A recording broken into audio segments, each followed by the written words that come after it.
Hello students, अपने previous video में हमने देखा था मैग्नेट से रिलेटेड काफ़ी चीज़ों के बारे में ना, मैग्नेट की प्रॉपर्टीज, मॉलिक्यूलर थ्योरी, ये सब चीज़ें हमने देखी थी। ठीक है कि मैग्नेट क्या क्या कर सकता है, नेचुरल मैग्नेट से अननेचुरल मैग्नेट्स कैसे बने। अब इस वीडियो में हम देखेंगे कुछ और चीज़ें। ठीक है, प्रीवियस वीडियो में हमने इलेक्ट्रिसिटी के बारे में पढ़ा था, प्रीवियस वीडियो में ही हमने मैग्नेट के बारे में पढ़ा था। अब क्या आप सब जानते हो कि जो हमारी इलेक्ट्रिसिटी होती है और मैग्नेट होता है, दोनों कनेक्टेड होते हैं। जानते हो, है ना इंटरेस्टिंग चीज कि जो इलेक्ट्रिसिटी है और जो मैग्नेट है दोनों कनेक्टेड होते हैं एक दूसरे से। अब आप पूछोगे मैम ये कैसे हो सकता है? हाँ, ऐसा होता है। ऐसा मतलब होता है, कहीं देखा गया, ऐसा देखा गया कि सपोज हमारा ये एक करंट कैरिंग वायर है जिसमें करंट इधर हमारा फ्लो कर रहा है ना, अपर डायरेक्शन में करंट फ्लो कर रहा है, और एक ये वायर है। तो इसमें क्या देखा गया कि जब इसके पास मैग्नेटिक कंपास लाया गया, कल हमने देखा था ना मैग्नेटिक कंपास क्या होता है, जो डायरेक्शन बताता है। तो उसके पास करंट कैरिंग वायर के पास जब हमारा मैग्नेटिक कंपास लाया गया तो इस निडल में डिफ्लेक्शन देखा गया। अब क्योंकि इस कंपास के अंदर मैग्नेटिक निडल है तो जाहिर सी बात है ये तभी डिफ्लेक्ट करेगी जब उसको कुछ मैग्नेटिक फील्ड एक्सपीरियंस होगा, उसको कुछ मैग्नेटिक फील्ड महसूस होगा, तभी मैग्नेटिक निडल हमारी वो डेविएशन करेगी, है ना। क्योंकि जब मैग्नेटिक फील्ड के कांटेक्ट में वो आएगी तभी वो अट्रैक्ट या रिपेल ऐसा कुछ डेविएशन करेगी हमारा। तो जब देखा गया कि करंट कैरिंग वायर के पास इस मैग्नेटिक कंपास को लाने पर इसमें डिफ्लेक्शन हो रहा है, इसका मतलब इससे हमें क्या पता चला कि जहां पर भी करंट फ्लो होता है, इस वायर में अगर करंट फ्लो हो रहा है तो ये एक मैग्नेटिक फील्ड भी क्रिएट करता है।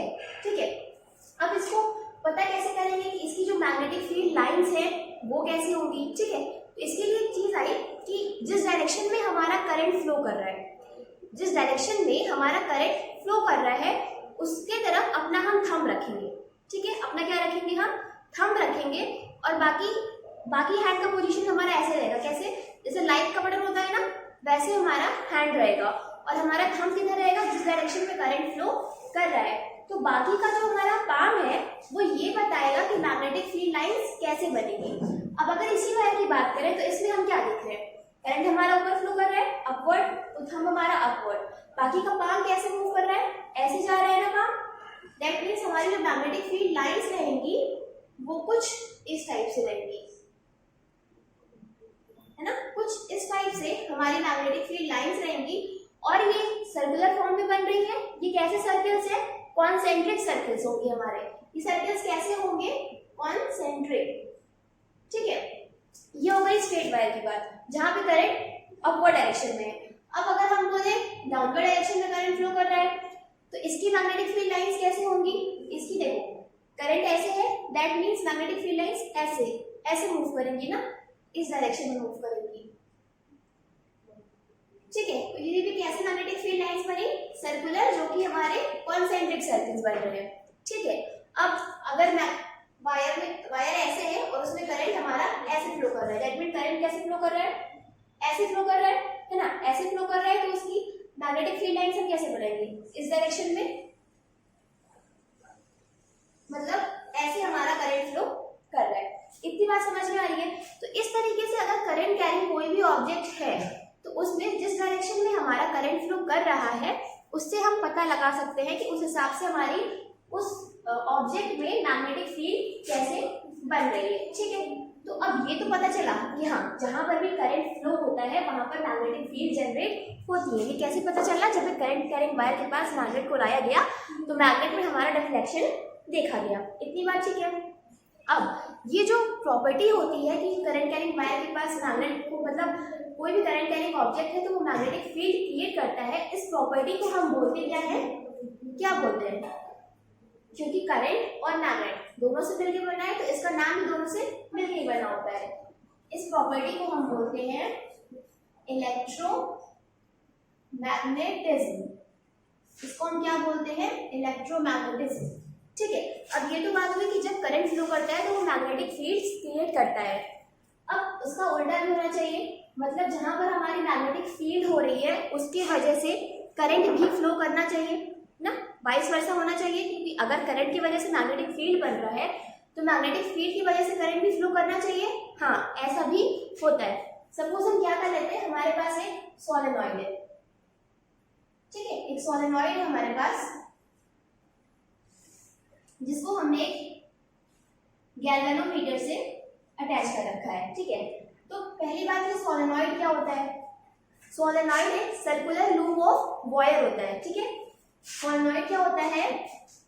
हमारा सर्कुलर लूप,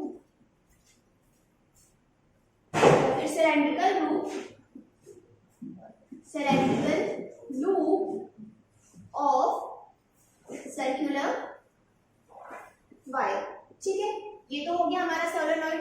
अब ये गैल्वेनोमीटर क्या होता है? गैल्वेनोमीटर हमारा मेजर करता है current and direction of current,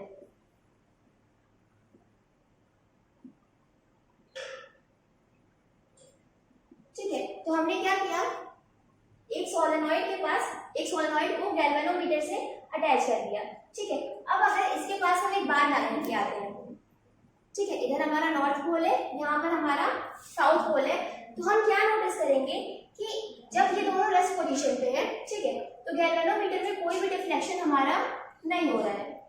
galvanometer की नीडल है सपोज 0 1 -1 ऐसे करके इसकी रीडिंग हो रही है, ठीक है। तो अगर दोनों स्टेशनरी पोजीशन पे है तो गैल्वेनोमीटर में कोई भी डिफ्लेक्शन नहीं होगा। बट अगर हम मैग्नेट को मूव करना स्टार्ट करेंगे, मतलब इसको इनवर्ड या आउटवर्ड लेके जाएंगे, तो हम क्या देखेंगे कि हमारी जो निडल है इसमें डिफ्लेक्शन हो रहा है। अगर इधर लेके जा रहे हैं तो डिफ्लेक्शन इस साइड हो रहा है, और अगर आउटवर्ड लेके जा रहे हैं तो डिफ्लेक्शन इस साइड हो रहा है। दैट मीन्स क्या? डिफ्लेक्शन हो रहा है इसमें निडल में, दैट मीन्स करंट का प्रोडक्शन हो रहा है ना। तो हमने क्या देखा कि अगर हम मैग्नेट को मूव करा रहे हैं तो इस मूव कराने की वजह से हमारा गैल्वेनोमीटर में डिफ्लेक्शन हो रहा है, दैट मीन्स करंट का इंडक्शन हो रहा है, मतलब कुछ मैग्नेटिक फील्ड क्रिएट हो रही है जिसकी वजह से करंट प्रोड्यूस हो रहा है। उल्टा हो रहा है पहले वाले केस का, ठीक है। अब ये देख लेते हैं कि ये होता कैसे है, ठीक है। एक चीज होती है कि अगर मैग्नेटिक फील्ड लाइंस टाइम के साथ चेंज हो रही हैं, अगर मैग्नेटिक फील्ड लाइंस टाइम के साथ चेंज हो रही है तो वहां पर करंट का इंडक्शन होता है, ठीक है। तो बात ये है कि क्या यहाँ पर भी मैग्नेटिक फील्ड लाइंस टाइम के साथ चेंज हो रही हैं? हाँ, डेफिनेटली हो रही है। कैसे, वो देख लेते हैं। देखो, ये हमारा मैग्नेट है, तो इसकी मैग्नेटिक फील्ड लाइंस कैसे बनेगी? कुछ इस टाइप से बनेगी इसकी मैग्नेटिक फील्ड लाइंस, है ना। ऐसे इसकी मैग्नेटिक फील्ड लाइंस रहेंगी, ठीक है। अब देखो, अब जब हम इस मैग्नेट को कैसे लेके जाएंगे? अगर हम इधर लेके जाएंगे, पहले मैग्नेटिक फील्ड लाइंस ऐसे जा रही थी इधर से ना, इसको और पास लेके जाएंगे तो मैग्नेटिक फील्ड लाइंस और बढ़ेंगी। मतलब क्या हुआ? मतलब कहने का मतलब ये है कि जैसे जैसे हम इसको अंदर लेके जाएंगे वैसे वैसे टाइम के साथ उस एरिया में मैग्नेटिक फील्ड लाइंस बढ़ती जाएंगी, है ना। पहले मैग्नेटिक फील्ड लाइंस हमारी कुछ इस टाइम पे ऐसे जा रही थी, फिर जैसे अंदर ले गए तो उसी थोड़ा टाइम चेंज हुआ और टाइम के साथ मैग्नेटिक फील्ड लाइंस भी चेंज हुई। कैसे? उसी मतलब बढ़ाने पर उसी पोजीशन पे और ज्यादा मैग्नेटिक फील्ड लाइंस होने लगी। बात को समझ में आ रही है आपको? कहने का मतलब कि जैसे जैसे हम इस मैग्नेट को अंदर लेके जाएंगे यहाँ पर मैग्नेटिक फील्ड लाइंस चेंज होंगी टाइम के साथ, है ना। जैसे जैसे ये पास आएगा एक ही पोजीशन में मैग्नेटिक फील्ड लाइंस बदल जाएंगी, ठीक है। मैग्नेटिक फील्ड लाइंस बदलेंगी। अब क्योंकि यहाँ पर मैग्नेटिक फील्ड लाइंस टाइम के साथ चेंज हो रही है, दैट मीन्स यहाँ पे करंट का प्रोडक्शन हो रहा है, करंट का इंडक्शन हो रहा है। इसी वजह से गैल्वेनोमीटर की निडल में डिफ्लेक्शन हो रहा है, ठीक है। तो ये हो गया ना इलेक्ट्रोमैग्नेटिज्म का वाइस वर्सा हो गया। अब इस प्रॉपर्टी को, इस थ्योरी को क्या बोलते हैं? इस थ्योरी को हम बोलते हैं इलेक्ट्रोमैग्नेटिक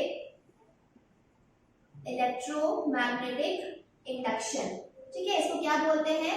इलेक्ट्रोमैग्नेटिक इंडक्शन और EMI, इलेक्ट्रोमैग्नेटिक इंडक्शन। क्लियर? तो स्टूडेंट्स, हमने क्या देखा? हमने देखा कि कोई भी करंट कैरिंग वायर है या ऑब्जेक्ट है तो उसकी वजह से मैग्नेटिक फील्ड क्रिएट होता है। और इस केस में क्या देखा कि कोई भी मैग्नेट की वजह से अगर हमारा मैग्नेटिक फील्ड क्रिएट हो रहा है तो उस मतलब दूसरे ऑब्जेक्ट में करंट फ्लो होने लगेगा। देखा हमने, ठीक है। अब उसी तरह ये बात समझ में आ गई आपको, ठीक है। जरूरी नहीं है कि अब हम सिर्फ मैग्नेट को ही लगाएं। जैसे अभी हमने आपको क्या बनाया कि सोलेनॉइड हमारा स्टेशनरी है, हम मैग्नेट को इनवर्ड या आउटवर्ड मूव करा रहे हैं। दूसरा केस क्या लेते हैं, अगर हम मैग्नेट को स्टेशनरी रखते हैं, ठीक है, मैग्नेट को एकदम मतलब रेस्ट पोजीशन पे छोड़ दें और अपने सोलेनॉइड को हम मूव कराना स्टार्ट करें इनवर्ड आउटवर्ड, ठीक है, मूव कराएंगे तो भी हमारा करंट का प्रोडक्शन होगा। क्यों? क्योंकि भाई मैग्नेटिक फील्ड लाइंस तो इससे बनी नहीं है। अब जब ये अंदर या बाहर मूव कर रहा है तो टाइम के साथ मैग्नेटिक फील्ड लाइंस सोलेनॉइड के अंदर चेंज हो रही है ना।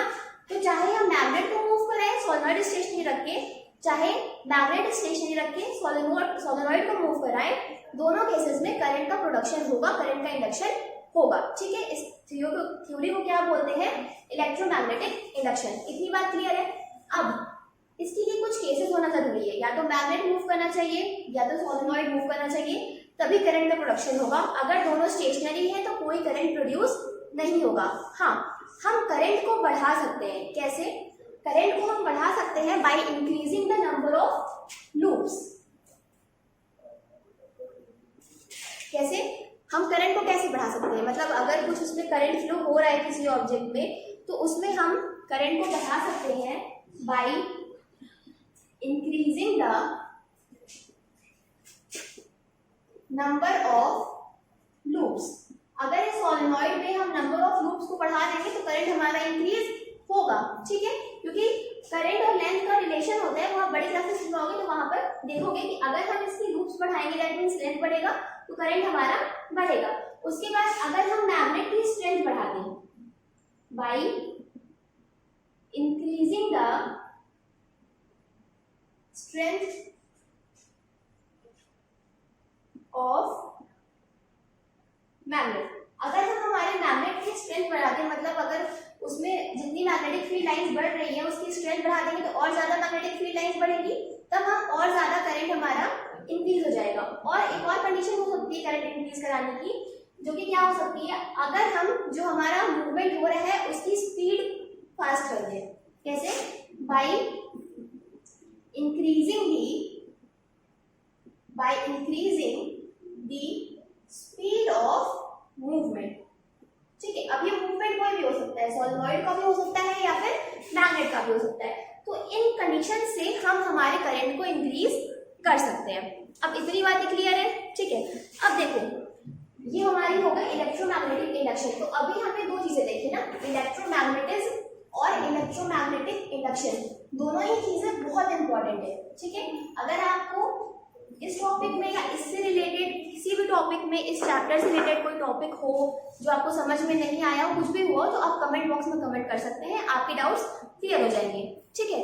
अब हमने जो भी प्रॉपर्टीज पढ़ी उन्हीं प्रॉपर्टीज के बेस्ड पे एक हम क्या कहते हैं थिंग होती है जो इन्हीं प्रॉपर्टीज पे बेस्ड होती है। वो क्या होती है? Electric bell. इलेक्ट्रिक बेल तो सभी जानते होंगे ना, जो बेल क्लासेस में लगी होती है, जब पीरियड ओवर होता है तो बेल रन होती है, वो इलेक्ट्रिक बेल होती है। वो वर्क करती है इन्हीं प्रिंसिपल्स पे, ठीक है। वो वर्क कैसे करती है? हमारी इन्हीं प्रिंसिपल पे। अब ठीक है, तो वो कैसे वर्क करती है पहले हम देख लेते हैं कि इलेक्ट्रिक बेल हमारी दिखती कैसे है ना। पहले हम क्या देख लेते हैं कि हमारी इलेक्ट्रिक बेल, तो हमारा इलेक्ट्रिक बेल कुछ इस साइड से दिखता है, ठीक है।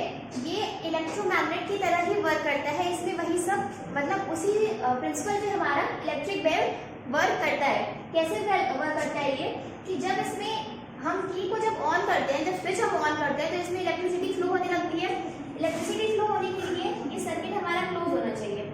उसके पहले ये देख लेते हैं, ये हमारा की था, यहाँ पे सेल है, यहाँ पर दो आयरन की पीसेज है, ठीक है। आयरन की पीसेज पे वायर लपेटे हुए हैं, ठीक है। ये गोंग है, जो बेल जब रिंग करती है, जो आयरन का मटेरियल होता है, मतलब जो बॉल टाइप होती है जिसपे बेल रिंग करती है, वो होता है ये एमेचर है, जो मतलब ये आयरन का होता है, ये एट्रैक्ट होता है, ठीक है। अब ये वर्क कैसे करता है?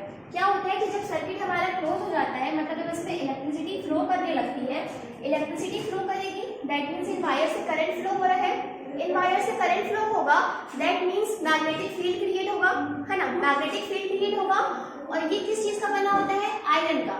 ये आयरन का बना है, मैग्नेटिक फील्ड क्रिएट हो रही है, मैग्नेटिक फील्ड क्रिएट हो रही है, तो ये जो हमारा आयरन का एमेचर है ये इसमें अट्रैक्ट होगा, क्योंकि करंट फ्लो हो रहा है, उस वजह से हमारी मैग्नेटिक फील्ड्स बनेगी, और जो मैग्नेटिक फील्ड्स बनेंगी हमारी, उसकी वजह से ये जो आयरन का एमेचर है ये हमारा इधर अट्रैक्ट होगा, अट्रैक्ट होने की वजह से कि इसमें जाके स्ट्राइक करेगा तो हमारी बेल क्या करती है? रिंग करती है।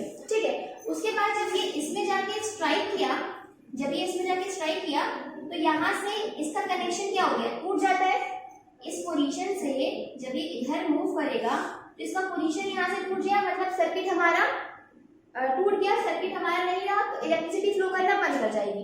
इलेक्ट्रिसिटी फ्लो करना बंद कर देगी तो ये वापस से अपने पोजीशन पे आ जाएगा। फिर हमारा करंट फ्लो करना स्टार्ट करेगा, फिर मैग्नेटिक प्रॉपर्टीज की वजह से ये अट्रैक्ट होगा, फिर बेरिंग करेगी, फिर सर्किट टूटेगा, फिर करंट फ्लो करना बंद हो जाएगा। तो इसी तरीके से हमारी इलेक्ट्रिक बेल वर्क करती है। जब इसमें करंट फ्लो करता है और मैग्नेटिक फील्ड लाइन बनने लगती है तो ये हमारा इलेक्ट्रोमैग्नेट की तरह वर्क करने लगता है। ठीक है, कैसे वर्क करता है? इलेक्ट्रोमैग्नेट की तरह। तो हमने अभी देखा इलेक्ट्रोमैग्नेटिज्म, इलेक्ट्रोमैग्नेटिक इंडक्शन और उन्हीं दोनों के प्रिंसिपल पे इलेक्ट्रिक बेल कैसे वर्क करता है। कोई भी डाउट हो इनसे रिलेटेड तो आप कमेंट बॉक्स में कमेंट कर सकते हैं। ठीक है, तो स्टूडेंट्स अभी के लिए इतना ही। अब नेक्स्ट वीडियो में हम डिस्कस करेंगे अपने कुछ practice questions. Till then thank you.